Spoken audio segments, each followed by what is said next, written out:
Ladies and gentlemen, welcome. We are here. We are back to talk some NFL football. It's been a long time. It's been a long off season, especially for me. But we're here. It's your boy, the Playmaker, Darnell Dallas. As we get ready to dive into these division previews, Dallas Glenn is on the other side of me. How's it going, my brother? It's going good, going good. I applaud you for not being like T and eating this pill like a man. And with me is somebody who did college basketball with me and the NBA with me from Unfiltered Access. Gabriel, how's it going? I'm doing good, my man. It's a little rainy over here in New York, so I'm glad I'm inside right now. Don't feel bad. It's been raining for like the past month here in Florida. Yeah. Oh yeah. No, I'm just glad football season is coming up though. So let's go and keep my spirits warm. But hey, it is August, which means it's preseason football, which means we get to preview all 8 divisions of the NFL. Today is all about the East, and we're going to begin with the AFC East. And without further ado, Dallas, remind the people who are the defending champs. The New England Patriots. And if my memory serves me correctly, they beat the NFC West champions, the Los Angeles Rams. I've been sitting on that for the longest. But there's nothing I can do. The AFC East is the home of the Super Bowl champs, the AFC champs, and the AFC East champs, the New England Patriots. Tom Brady going on 42 at his birthday a couple of days ago. No Grunt this year. We'll see how that works out. So, but Gabriel has written an article on the AFC East. Gabriel, we're going to give you first crack of previewing it in the AFC East. So, yeah, as you said, this division has historically for the past 20 years been owned by Tom Brady and Bill Belichick and the New England Patriots. So, it should be no surprise to anyone that the Patriots were last year's Super Bowl champions, considering how much experience they have. And carrying that into this year, I think that they will be the repeat champions of the AFC East. But I do think that other teams in the AFC East will improve, and that the window for Tom Brady and Bill Belichick's domination in the AFC East is going to close in the near future. Hopefully within the next 1 or 2 seasons. As a Jets fan myself, I've been waiting for the past 15, 20 years, and it hasn't happened yet. But listen, Father Time's got to catch up at some point. But I think this year it should still be the Patriots division. But I see the Jets and Bills making significant improvements from last year.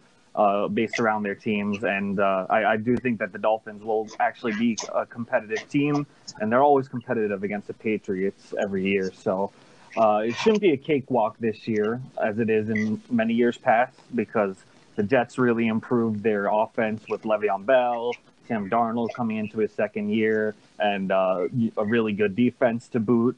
And the Buffalo Bills also have a lot of talent on their team, and another good young quarterback in Josh Allen.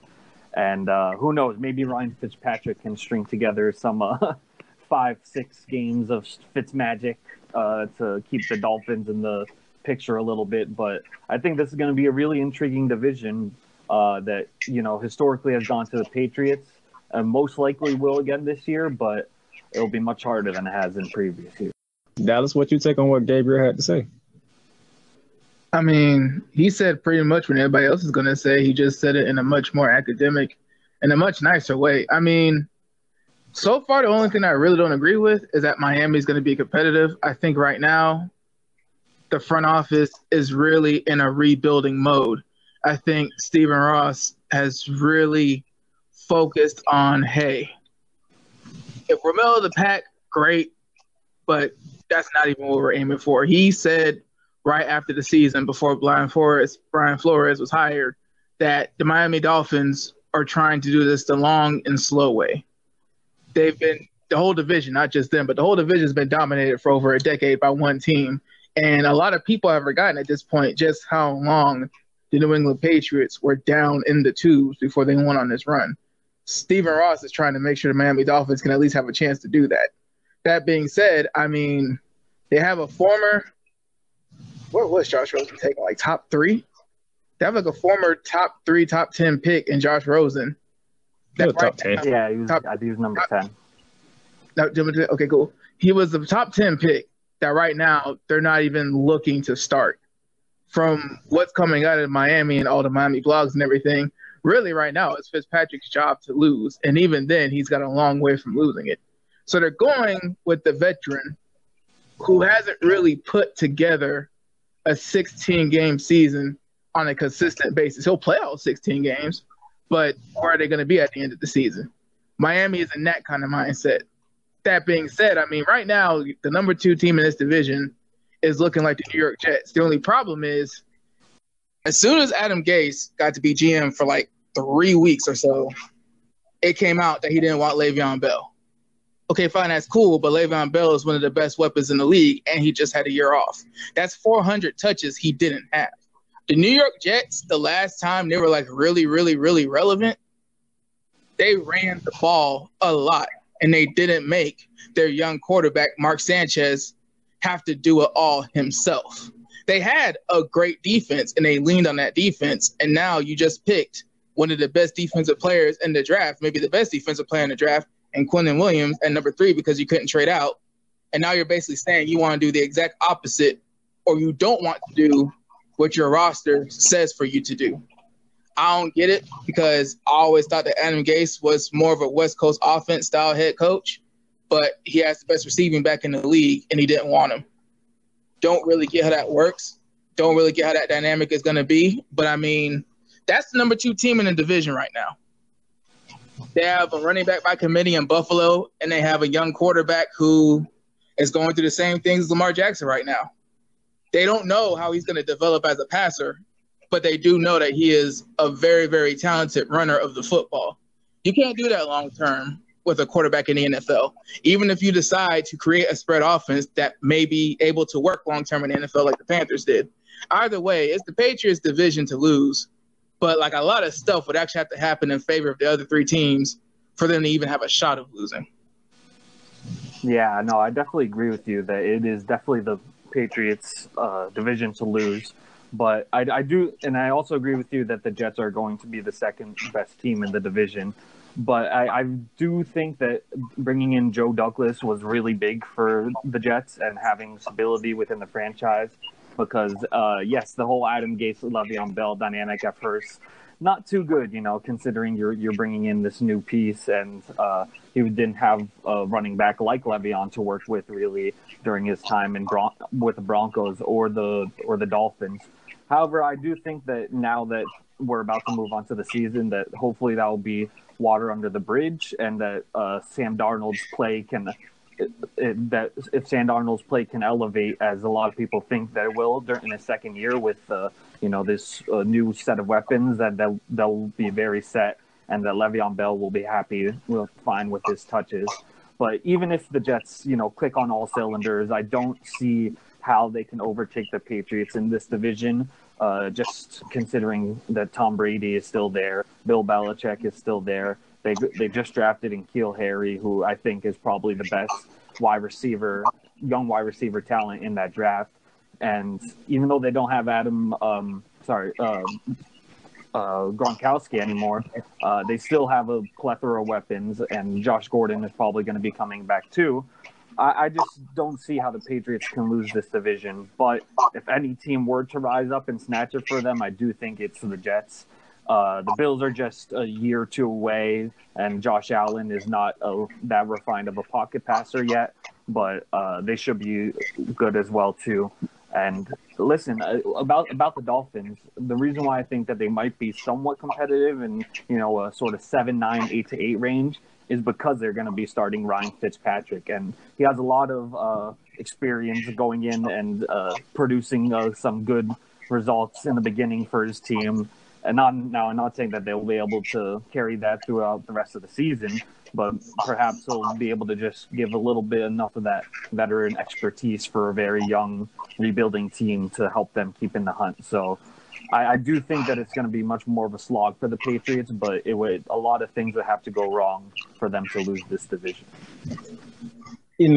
As I was preparing for this episode, I looked at the strength of schedules for each of these four teams, and how they did it was based on the win percentage of the teams that they played against from last year. So you have the Patriots and the Jets tied for the 27th strength of schedule. The Bills have the 24th ranked strength of schedule, and the Miami Dolphins have the 18th ranked of schedule. Dave, you made a lot of points, but Dallas, I got to go with you because I'm gonna give you the Dolphins' first 4 games. You ready for this? Mm-hmm. Home against Baltimore, home against New England, at Dallas, home to the Chargers. Yeah, that's a lot of interceptions. Yeah. Whoever starts under center, that's a lot of interception. Yeah, no, like hearing those games out loud, it's probably not going to be pretty from the start. You're looking at 6 minimum, and that's like walking out good. Whoever starts. So I mean that you're looking at 1-3 at the best, and I don't even know who they would catch for that one. Maybe Dallas, and we get into why in the other part, but like maybe them, and that's if they're like not at full strength, and even then.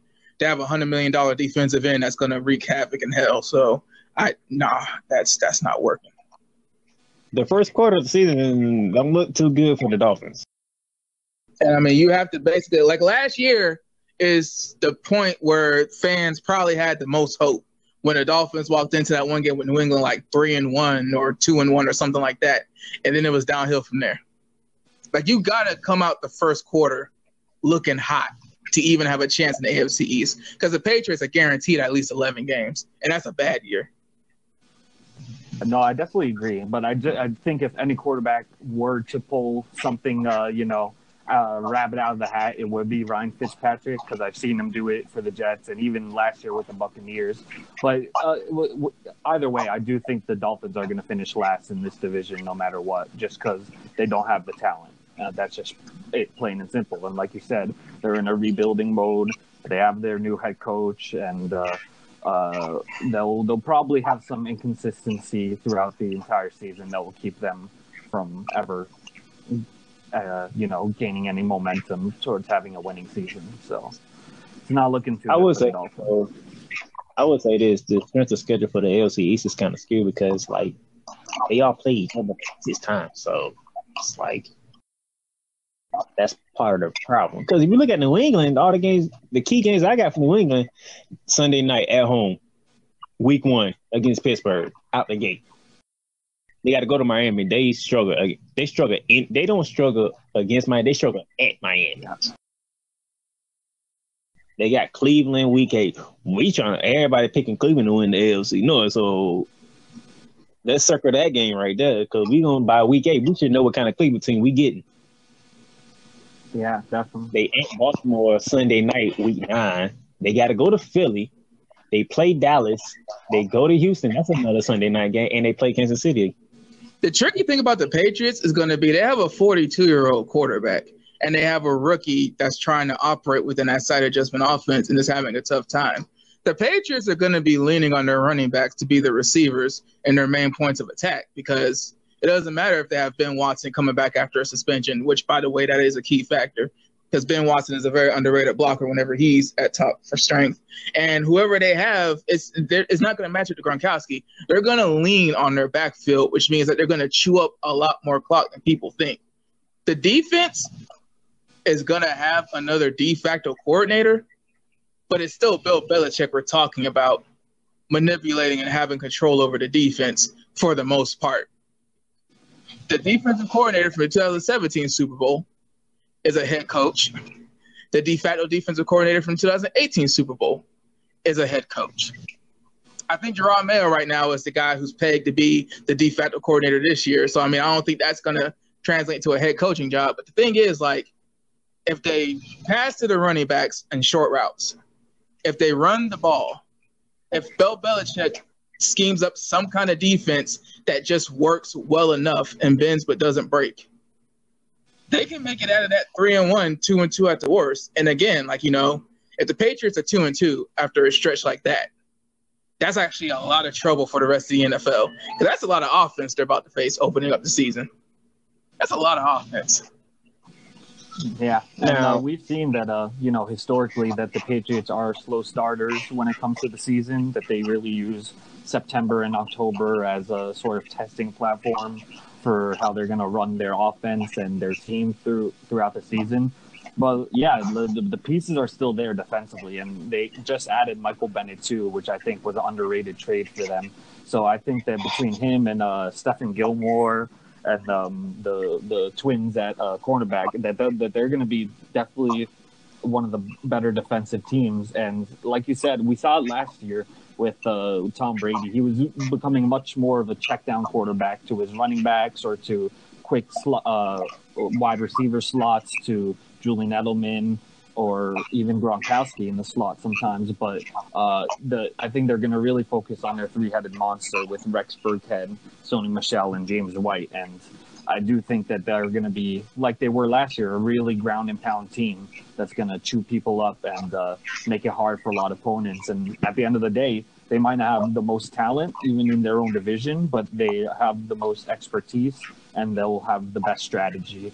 And Bill Belichick just knows how to win games. And even if they get off to a slow start, a 2-2 start, let's say, that's usually when the Patriots kick it into gear. So, I think the only question is, will Tom Brady be healthy and good enough for the rest of the season? And we keep on thinking they'll be the end, but it never is. And I really don't want to doubt him until I finally see it with my eyes. So, yeah, it's a big question mark having a 42-year-old go out there, because who knows, one hit and his career might not ever be the same. But that's even more emphasis for Belichick and the Patriots to rely on their three-headed running back duo and do short passes and checkdowns and be efficient like they were last year. Now, real quickly before I hop on the Jets, there ain't been much talk about the Buffalo Bills. They drafted Ed Oliver, so they got a defender on the line. They also drafted David Singletary. Dallas knows about him from FAU. Mm-hmm. They got Cole Beasley from Dallas, so they got a slot receiver. Why not have a lot of talk about Buffalo? The problem is Buffalo is always like a top 5 rushing team, and they're always a top 5 defense, but they never put it together. Buffalo, drafting Devin Singletary, drafting the best one of the best defensive tackles, maybe the best, like when you're talking about pass rushing options in the draft, maybe that's Ed Oliver over Quinnen Williams. Quinnen Williams is more all around. But when you look at Buffalo, go back for the past 5 years, they've been good at running the ball. They've been good at playing defense. They were the number 1 passing defense last year. There's a reason why we're not talking about Buffalo, because Buffalo's been built the exact same way. The same way that they've been playing last year and the years before is the same way they played and the same exact way they were built in 2017 when they made the playoffs for the first time since 1999, and they needed a lot of help and a lot of luck to do it. The way the Buffalo Bills are going, that's why the Miami Dolphins decided to scrap whatever they were doing. The Buffalo Bills haven't realized yet that they're forever going to be a 9-7 peak team. And 9-7 is not always going to get you a wild card spot in the NFL.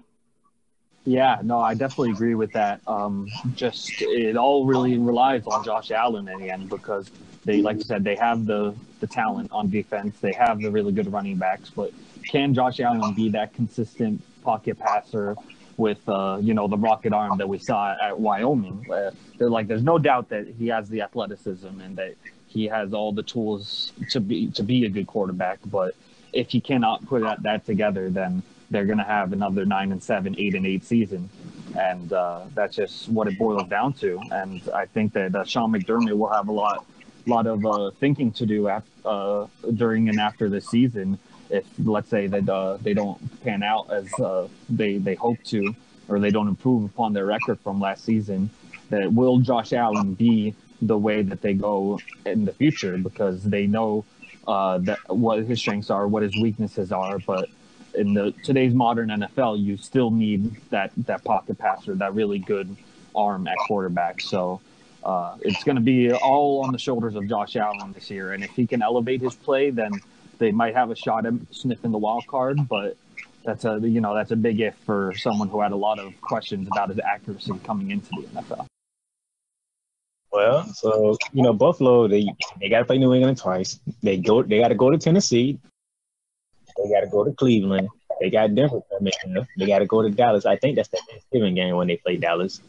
They have Baltimore on the schedule. They have Pittsburgh on the schedule. I mean, So you might be right. So, but close games. But I mean, they'll lose them. Yeah, I say y'all probably right. So I ain't gonna spend much time on that before we get out of here. Cause let's get to Gabriel's Jets. Oh boy, yeah. Y'all are tied with a 27 strength of schedule with the New England Patriots. Yeah, y'all got Le'Veon Bell. I believe y'all signed C.J. Mosley from Baltimore. Mm-hmm. After Anthony Barr burned us for a week or so, but we rebound nicely. I like the C.J. Mosley pickup. That was already meant about Quentin Williamson being drafted. Also, Dallas, they drafted Polite from Florida, so they got an offensive lineman too. Again, how's Adam Gase gonna use his personnel? But Gabriel, I hate to do this to you because this is the one thing I know about Dallas. Dallas, guess when they bye week is? When? 4. Oh. Yeah. Oh, okay. Well, sorry. That's not the ideal place for a bye week, definitely. They just got the first bye week of the season. Yeah, that's not good. I don't think because you want your bye week later on in the season. You definitely do, but either way, they ain't do y'all no favor because you play Cleveland Thursday night, week 2. Yeah, I mean, y'all remember happened last time the Jets played on Thursday night football. I think Baker Mayfield show began. Yes, we have players too on the Jets: a running back, a 3-4 defensive end, a defensive tackle, and a banger of a safety. Between their safety, Leonard Williams, Quentin Williams, and Le'Veon Bell, that's rough. You're talking about 13 straight weeks. Yeah, it's about 13 straight weeks of relying on linemen, a hard-hitting safety, and a running back to last the whole way through. And if you lose one of those pieces, the Jets are done. I mean, they not going into their bye week unscathed either. That's week 2. The following week, they got to go to New England before they get their bye week. So you got Cleveland on Thursday night, and then you got to go to New England before you go to your bye week. Yeah, it's a tough schedule right there to open up. It's going to be a real gut check right there. It's going to show if the new pieces that we've added that if they can have any impact. I think that they will have an impact, but it's a very tough schedule. I think the biggest X factor and thing to look out for is the offensive line, though, for the Jets, because it was really dismal last year. However, Joe Douglas has done some things to help bolster the offensive line by signing Ryan Khalil out of retirement was very big, and trading for Jonathan Harris was also huge. So, and also getting Polite, it's a very re-bolstered offensive line. So if they can help Le'Veon and Sam Darnold stay upright, then they'll have a chance to win these games. But if not, then I do think that the Jets might have a little bit of a rough time coming out the gate, especially with how difficult the schedule is with the Bills, no cakewalk, Browns, and Patriots. I wasn't done. That was just before the bye week. Let's get to after the bye week. The first 5 games after the bye week. Yeah.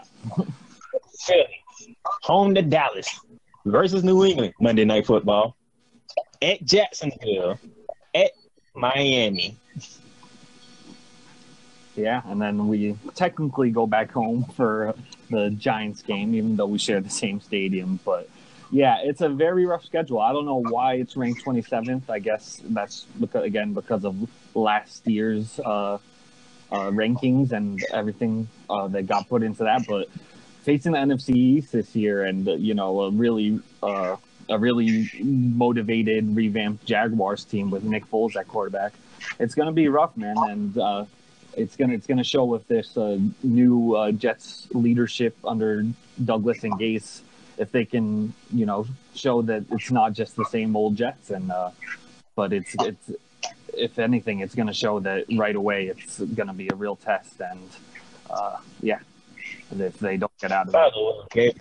You don't know this, but Dallas is a Jaguars fan, so week 8 I'm going to circle week 8 on that schedule for you. Definitely. That's going to be a good one. Didn't the Jets win last year, or did the Jaguars come back? No, that was the game where the Jets head coach was pissed off that we went for 2 when we were up by like 14. Yeah. Okay. Todd Bowles, man. Yeah. God bless Todd Bowles. Yeah. I honestly prefer Crazy Eyes Gase over him, but it's not too much of a difference in terms of the media perceptions on both of these guys. So it's really weird though too. Before we stop, that we have 2 teams in the division hiring coaches from the division. I would think that, the Miami one makes sense because Brian Flores put on a masterpiece. I'm sorry, Darnell, but it was masterful what Brian Flores did in the Super Bowl. But the Jets hiring Adam Gase, Adam Gase didn't have all the decision-making power, but as a head coach, you have a lot of decision-making power. And in Miami, he got to, get his opinion and his point across, too. And when you look at the moves and just the overall way that the Miami situation was ran, I don't understand how going from Todd Bowles to Adam Gase works in the long run. And I think that people shouldn't sleep on the fact that Adam Gase was GM for 3 weeks and they hauled ass to find somebody. Yeah, no, I think those are all fair points, definitely. I think the only thing that I would say in counter to that is that he has proven himself to be a pretty good offensive guy. And that's how he started really making a name for himself with that 2013 Broncos team that scored the most points. So the hope is that he can unlock Sam Darnold's offense and, use him because he is one of the best creative young quarterbacks. He can maneuver out of the pocket. He has all different types of ways that he can play, either, on the run or inside the pocket. But if he can't do that, then it's going to, go back to Adam Gase and his inability to help build teams and mold quarterbacks. So he didn't have really much to work with, I feel, in Ryan Tannehill in Miami because of his injuries. But when he did have a healthy Dolphins team, he did make the playoffs in his first year. So that's the hope on the Jets side. But there is a lot of room for, him being overly managing on both sides of the ball and trying to have ultimate control and really interfering with Darnold's progression and the cohesion of the whole team. So it's definitely a pretty volatile situation at the moment, and I don't think it's made any better too with the hiring of Greg Williams as defensive coach, knowing his history. So just in general, there's a lot of fiery names on the Jets staff, so it can either all go really well or all go really bad. Well, that's care of the AFC East. No need to do any predictions, I think. So, because if you ain't a fan of the other 3 teams, you pretty much picking New England. So, whether you like it or not, you ain't stupid. Yeah, and I'm a lifelong Jets fan, but I'd be an idiot if I didn't choose the Patriots.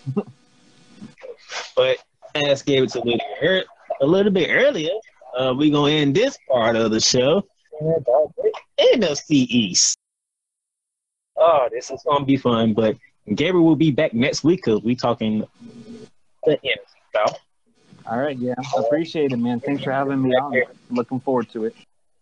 We're going to take a short break. We'll be right back. Later. Ladies and gentlemen, welcome back. We back. Now we're going to talk about the NFC East, and one of the brothers is back. Ken Moore, what's going on?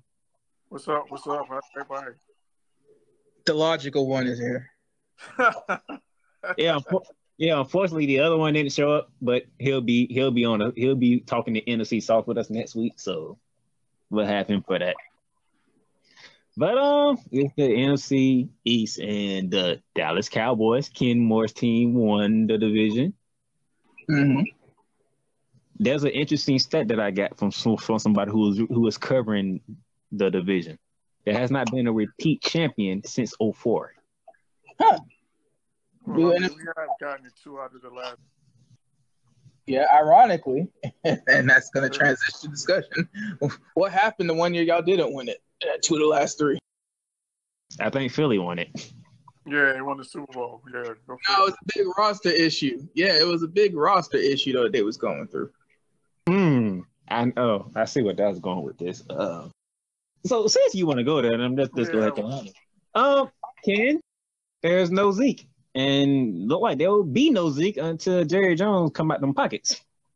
I think it's just we got a little game of chicken going on right now. Let's see who's going to blink first.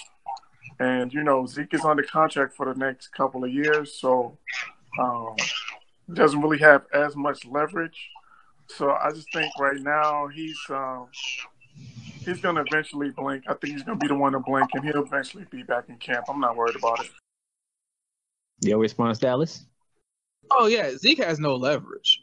And, this is the tricky thing because all the triplets right now, their agents are sitting here in a game of chicken with Jerry Jones, who fired a coach after winning 2 Super Bowls. Ezekiel Elliott has no leverage, not just because he has a couple years on his contract, but because, dude, Seattle just had a dude come out of nowhere and rush for 1,000 yards. The Denver Broncos just had an undrafted free agent make the NFL top 100 after rushing for 1,000 yards. Adrian Peterson just cracked 1,000 yards. Ezekiel Elliott, I don't know what they're offering him. I don't know where in the marketplace this deal would put him, but Ezekiel Elliott is not getting a market-setting contract right now with a CBA deal looming, and the fact that they have the 5th-year option and the franchise tag to work with. And on top of that, you can pretty much predict that Ezekiel Elliott is going to get around 700 touches over the next 2 years before he even makes it to a franchise tag situation. He has no leverage because running backs are just aplenty. A superstar over there in Louisiana, not too far from Texas, was drafted in the 3rd round. It's hard for Ezekiel Elliott, out of all the triplets right now, to get his deal and to win this holdout, which is even more ironic because he's the most important out of the triplets if Dallas wants to win and be competitive this year. Well, no question about it. And, like you said, he is definitely the most important part of the offense. I think that's why if there's any leverage that he has, I think that's the thing that he's trying to stand on, is the fact that he's the biggest part of the offense and he's the most important cog in the offense. He's kind of what makes everything go.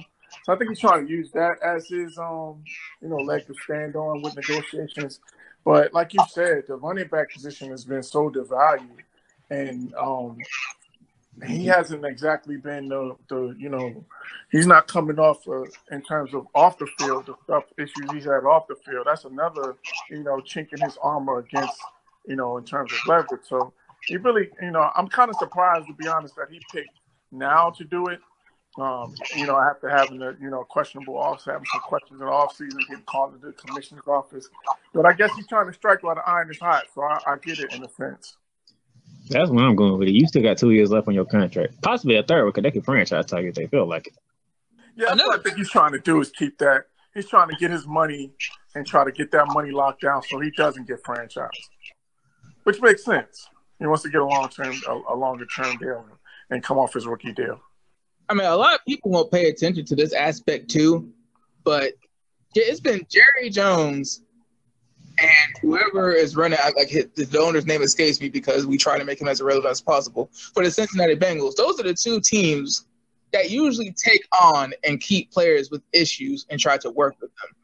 And in 2017, Jerry Jones literally fought that suspension the entire year. Absolutely.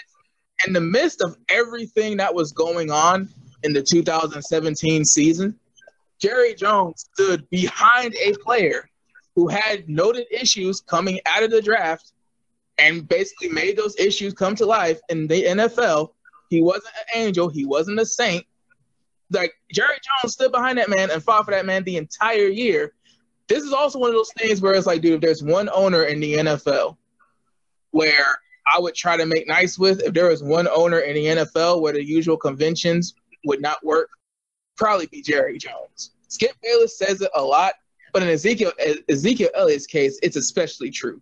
Dude, that team was built for you. Zach Martin is there for you.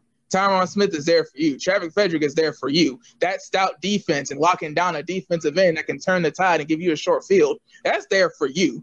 I don't know if I'll be holding out and training in Mexico, living my best life, when you have an NFL owner that basically ruined the entire season and exposed his franchise quarterback for you. That's where we stand there with this Ezekiel Elliott situation. Robert Quinn is injured. I haven't got no update on that yet because I haven't had time to look at see what's going on with Robert Quinn. One thing I do like, and it should be available for week 1. That's what I read. One thing that surprised me that Randall Cobb is a Cowboy. That's a great, like Ken said, that's a great he's pickup. An upgrade over Cole Beasley, because Cole Beasley is that slot guy, but he's really just a move the chains guy. Cobb's a little better after the catch, running after the catch, so he has a little more playmaking ability. So I'm excited to see what him and Amari can do together. Here we go. Dallas, you ready for this? The Cowboys have the 14th strength of schedule. Now, they got to go to New Orleans week 4 for Sunday Night Football. I'm pretty sure there's going to be a lot on the mind of New Orleans and the Saints, man, after what happened to them last year to the Cowboys. Oh, they got that bad man Aaron Rodgers coming in to Cowboys Stadium in week 5. Them Jets, we talked about earlier, the Jets. They got to go to the Jets week 6. They home to Philly Sunday night, week 7. Minnesota Sunday night, week 10. New England at New England, week 12. At Chicago, week 14, Thursday night. The Rams are coming to the D-Town, week 15. And week 16, they are at Philly. So basically, Dallas New York Giants last year is now Dallas Philly this year. At least what we thought in the preseason, Darnell. Pretty much. Ken, that's not an easy schedule for y'all. No question about it. But I think we have, once we get this situation taken care of, and our defense is coming. The offensive weapons are there, so we have all the pieces in place to really make a run this year, and it's just going to be a matter of the off-field stuff. If that's really the only thing I can see being our downfall is the off-field stuff getting in the way. All right. Before we get to the other team that's pretty much going to probably win the division besides the Cowboys, let's get to the other two real quickly. Dallas, you want to go Redskins or Giants first? Let's get the Redskins out the way. Redskins, they drafted Dwayne Haskins, but he's third on the depth chart behind Colt McCoy, who's 1, and Case Keenum, who's number 2. Make a note of that. They did draft Bryce Love. We'll see how he is coming off the ACL injury. There will be no Alex Smith, still dealing with that horrific injury that happened to him last year. On the bright side, Dallas, Ken, guess who has the 32nd strength of schedule? Guess who doesn't have a left tackle? They're probably the 32nd ranked team. It's going to be a long year for the Redskins, even with that schedule. I just don't see how they can be competitive. And like Dallas said, you got your left tackle holding out. So it's just, I think this is just a total rebuild year for them. Now, to me, Dallas can tell you earlier when we was talking with Gabriel about the AFC East, I think the strength of schedule thing is kind of skewed because they're going off by a record from last year. And teams improve, and you always have that team that comes out of nowhere. So that, like you said, it can skew that for sure. And let's bring that. Let's say that the 32nd ranked schedule. Let's say that it stays somewhere near that. Let's say that a lot of the teams don't end up getting better. You're talking about a situation where the owner overrode everybody to draft the third string quarterback in the first round. You're talking about a situation where the tackle isn't even holding out for more money. He's holding out over principle because he had a cancer scare and your medical staff completely botched that situation. You're talking about a situation where your number one quarterback right now had a leg injury himself last year, which caused you to sign Mark Sanchez. And now the guy who got fired after 1 year in Denver. I mean, it just the whole situation from top down. It's like, I don't see it. But check this out, though. Check out their first 3 games: at Philly, home to Dallas, home to Chicago. Yeah, that's the game. 0-3. Y'all say 0-3 already. Week 5, New England. Yeah, 1-4, maybe 0-5. Who's the 4th game? At Minnesota. Oh, I ain't do the whole schedule. I just grabbed the key games. At Minnesota, week 8, Thursday night. At Carolina, week 13. At Green Bay, week 14. Home to Philly, week 15, and they finish off at the Cowboys. When I say this, Adrian Peterson is going to have a 320 carry year if they actually want to be decent. They are not going to outthrow those teams. They're not outthrowing anybody. And they're not going to hold up against the pass. Defensive end is like running back, except a pass rusher is always going to get paid. It doesn't matter if you had 7.5 sacks 3 straight years. It doesn't matter if you were a rookie with 6.5 sacks, you get traded. If you're a sack artist that gets over 5 sacks every season, somebody's going to want you and somebody's going to give you the money. Ask Gerald McCoy. So, dude, they're not outthrowing nobody. They can't. There's not going to be a pocket lasting that long. Brandon Scherf can't do it all himself. So you're going to ask a 33-year-old running back to have 320 carries for you to have a chance? Yeah, and I think at some, it's going to just be a matter of time, especially those games coming out the gate. They get off to a slow start. I'm sure the cries for Haskins to get on the field are going to be louder and louder. So I think if they get out too slow, they're just going to throw him to the wolves and just get him, accelerate his learning curve to get him ready to take over that quarterback position. Speaking of waiting on quarterback to take over a new position, on the New York Football Giants. Eli Manning's still there, but they did drop a quarterback by the name of Daniel Jones. That was a top 10 pick. Now, they did drop Dexter Lawrence from Clemson, Dallas. I actually like that pick. They drafted DeAndre Baker, the cornerback from Georgia. I like that pick as well. But on the flip side, you traded away Landon Collins and you traded away OBJ. Idiotic. They signed. Landon Collins signed. They didn't bother to offer him a contract. He was a free agent. Yeah. So, you're putting the team on the back of Saquon Barkley? Yeah. Because please go over the wide receiver situation. Tell them who they gonna throw to. Corey Coleman is done for the season already. They don't know when Sterling Shepard will get on the field. They hope sometime at the beginning of the season with the dislocated thumb. I think it's just the one. Broken thumb.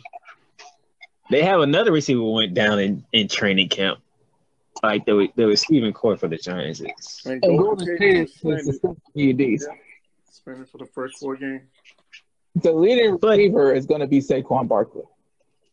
But this is what the Giants have to deal with. Week 1, they are at the Cowboys.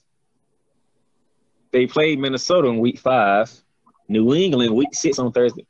They go from Minnesota to New England in a span of 4 days.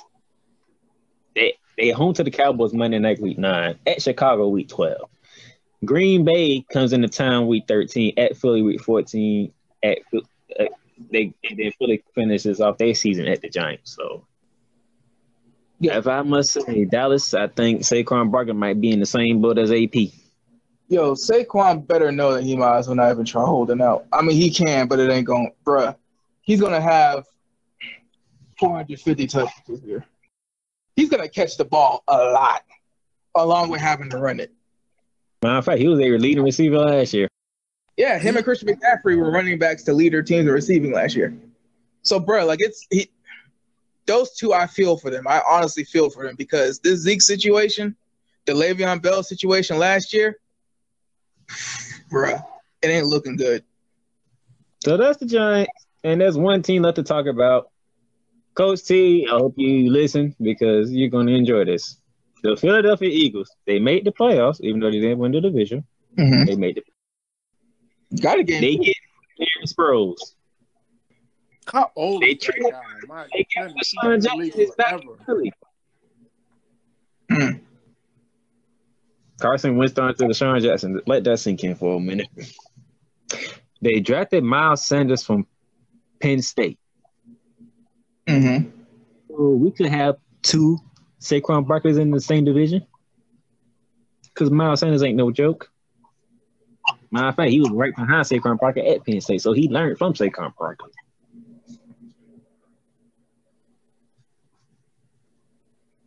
They schedule, however, though, looks pretty much like the Cowboys, to say the least, even though it's ranked 26. At Atlanta, Sunday night, week 2. Those games are always good. At Green Bay, week 4, Thursday night. At Minnesota, week 6. At Dallas, Sunday night, week 7.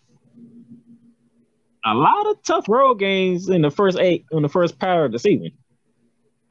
Home to Chicago, week 9. Home to New England, week 11. Home to Seattle, Sunday Night Football, week 12. And home to Dallas, week 16. So pretty much it looked like the first half of the season is gonna be their problem because they got a lot of difficult road games. The schedule is not the issue with the Philadelphia Eagles. It's the fact that they've had a Hall of Fame left tackle, an elite right tackle that's just as good as any left tackle in the league, one of the best centers in the league, an elite guard in Brandon Graham, a wide receiving core that's really good at route running and is usually open, and a defense that overachieved, yet somehow, some way, their quarterback, the quarterback that they just paid, the quarterback that they chose at the end of the day, he can't stay healthy for 16 games. And when they made these runs, when they had the success as the Philadelphia Eagles, the team, they only had a quarterback that they had drafted themselves way back when in 2012 to help pick up the pieces.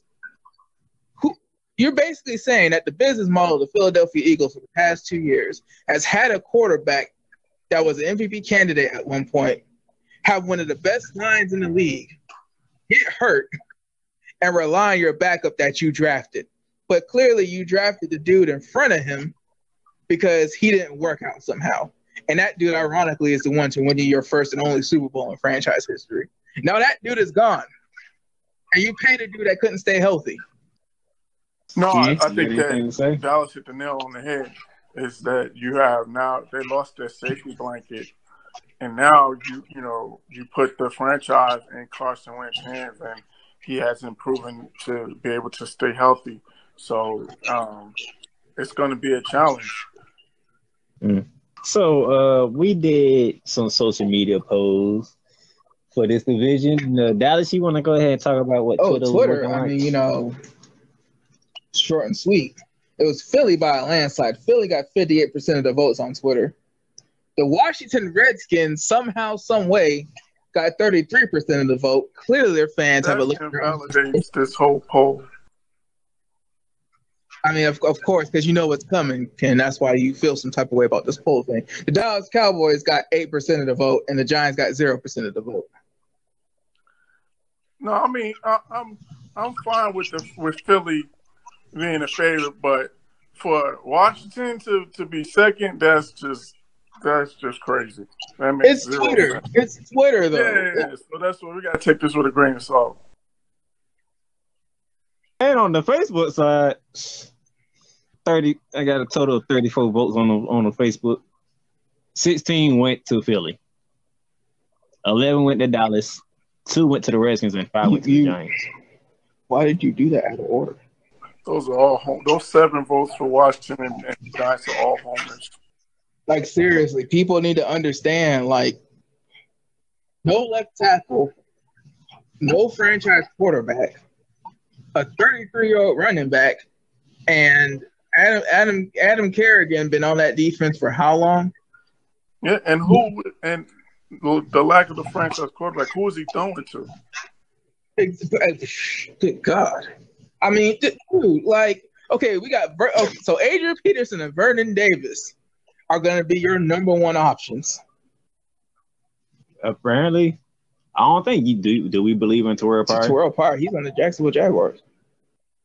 Who Terrell Pryor, though? I mean, did something happen there? I don't know. How the hell? No, that's correct. Yeah, he's not there. Yeah. You heard on that. Yeah, basically, it's either the Cowboys or the Eagles for this division. And Philly's the favorite. And it surprises me. Like, I thought it would be more closer than what it was. If the Giants find a way to go 8-8, Saquon Barkley will probably be the closest thing we got to Gale Sayers since Rob Gronkowski. He's the MVP. Saquon Barkley can go the rest of his rookie contract, 5th-year option, franchise tag, suck the rest of his career, and he'll go to the Hall of Fame if history shows that he carried the Giants to 500 this year. Because it'll be all because of Saquon. I mean, what more is there for us to divide in? It's the NFC East. It's like one of the most compelling divisions in the NFL. So, no repeat champion since 2004. Maybe the Cowboys change that and go back-to-back this year. Or maybe the trend continues and Philly takes the division yet again. So, who knows? But before we get out of here, Ken, you know football season is good, so you know that means fantasy's back, right? So, to get prepared for, fantasy and all your draft stuff, what are some tips you'll probably give somebody to get them ready for they drafting? Well, 2 things. I would say make sure that you draft for depth. Make sure you have depth on your roster, because if one thing the NFL is sure of, and it applies to fantasy as well, is injuries. So you got to have a backup quarterback. You got to have your backup running back, your backup wide receivers, because guys are going to go down. And not only that, buys are going to happen. So you have to shuffle your lineup, throughout the season. So that would be my one tip, is to make sure that you draft for depth. My second tip would be to make sure that you draft a franchise running back in your first 2 rounds. Because the running back and the quarterback, those are the two positions that I like to prioritize in my first few rounds. So those are my 2 tips for all you fantasy people out there. Me personally, I like to go receiver, running back, my first 2 rounds. See how the draft goes, and then coordinate from there. Because depending on what type of people you're drafting with, your quarterbacks might get started taken out in round 2. So that means there's some extra star power in running back and receiver and tight end, because people trying to hurt and get these big name quarterbacks out the way. And most of the time, you probably don't even need a big name quarterback. So you have to set yourself up, running back, wide receiver first, and see how the draft goes from there, and then you know how to go from there. But that's what we got for today. We are finally back on the NFL. We already started college. We already talked about the ACC, defending champ Clemson, and the group of 5, and we got a list out for the group of 5. But Dallas, what can they expect from the next college episode? Of the college one? That's a good question. There's too many conferences. What can I expect from the next episode? Ouch. Yeah, you're going to hear a lot more of that on the Big Ten from Dallas, because he's taking all shots at the Big Ten. I mean, I'm not the only one taking shots, Darnell. Nobody voted for Michigan. Nobody. They voted for Michigan State over Michigan. All Michigan State does is get some kind of running back that was a 3-star and run the ball forward. So, I mean, Jesus, nobody has any faith in Jim Harbaugh to not choke. What? That's that. And then on the wrestling side, hey, we have a Big 4 weekend. It is SummerSlam and TakeOver. You'll get a little more information when we do the college podcast. Well, Brother Ken is back with us. We had Gabriel earlier. It's the NFL. We're rocking and rolling. Next week, is about the South and Dallas's Jaguars. Be prepared for that. We'll talk to y'all next week.